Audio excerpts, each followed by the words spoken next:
Hi everybody, Desmo here. In today's video, I'm gonna share with you a build that is going to allow you to farm currency in a low budget setup. As you can see with the footage in the background, I bought all of my gears for 1 exalt each. So the total cost of the build is 10 exalt. I'm gonna explain everything, the build itself, the skill gems, the atlas, the map strategy, everything you need to know so you can start making money and upgrade your build. So to begin with the build itself, I'm not gonna spend too much time explaining every mechanic of the build because there will be a link down in the description of the video with a written guide where you can learn everything and it's gonna be much easier to follow. But just for a quick recap, we are Storm River with Spark as our main ability and we are stacking mana because we are using Archmage to get a lot of damage. As you can see, I emptied all my Gerald socket to simulate a build that would be exactly 10 exalt worth. But I also bought Geralds that are worth 1 exalt each, so you can buy them and put them into the build. It's gonna increase your damage output quite a lot. So now about the map strategy.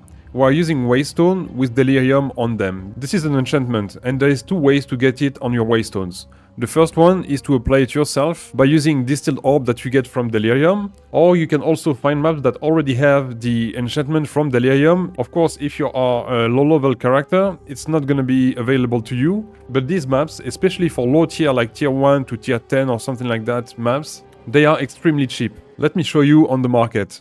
If you search Delirious as a map modifier on the enchantment, and you can see the price is extremely low. 1 alchemy, 1 augmentation. This is the first price. People are probably not gonna answer for this kind of very cheap prices, but you can find if you set up the price for Exalted Orb.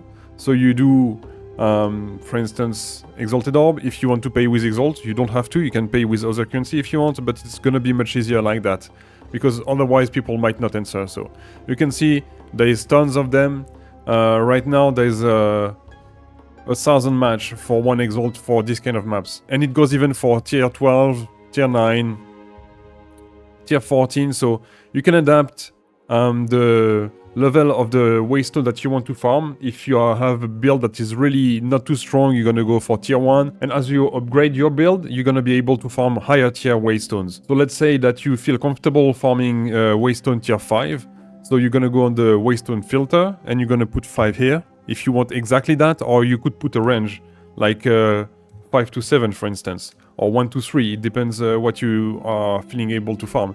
And then you have the perfect map for you. You can buy them normal if you want. If you want to craft them yourself, you can buy them rare. You can check the modifier to see which one fits you the most and try to get maybe something more juicy like this one here with a good modifier, rare monsters, stuff like that, that are going to increase the loot but also make the difficulty of the map higher. So this is something that you need to consider, and you need to try out different setup to see what you are able to farm and how you make the most out of your maps. Now just a quick word about the atlas. You want to farm maps ideally with breach. This is the mechanic right now in the game that is the most rewarding, and with Spark this is really easy because you have a lot of clearing ability. Also, if you can, try to run towers, to use tablets on the towers and to get even more breach on your maps. But do that only if you are comfortable farming this kind of content and if your character is strong enough for that. About the skill tree, the setup that you see right now is the end game setup.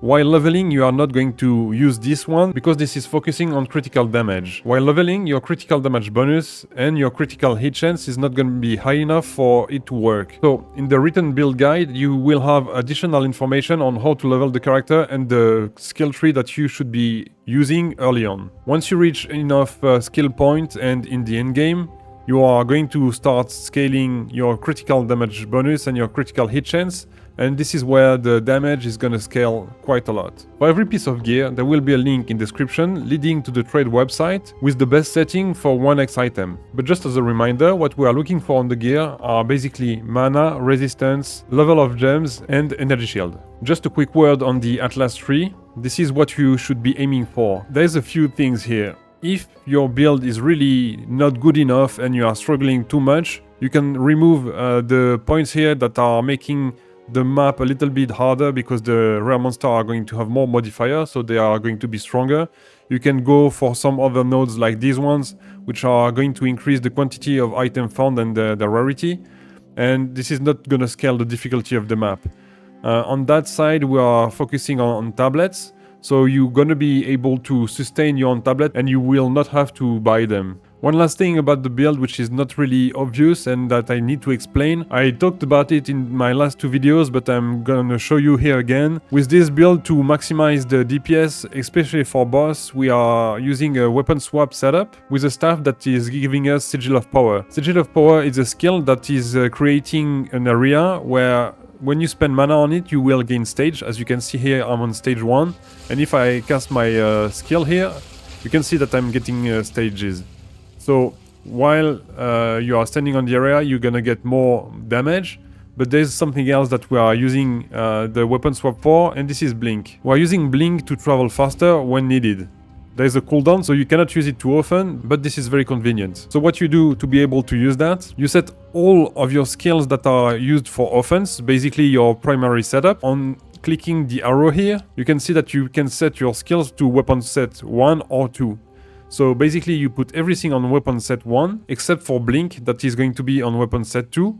And Sigil of Power, since it's on the staff, it's gonna be automatically on weapon set 2. And then, if you use a skill on weapon set 1, which is gonna be all your skills basically, except for Blink, which you use instead of dodge roll, and Sigil of Power, it's gonna swap automatically to the right setup. So, right now, if I'm using Spark, you can see that I'm going on the setup with Spark, I'm using the wand.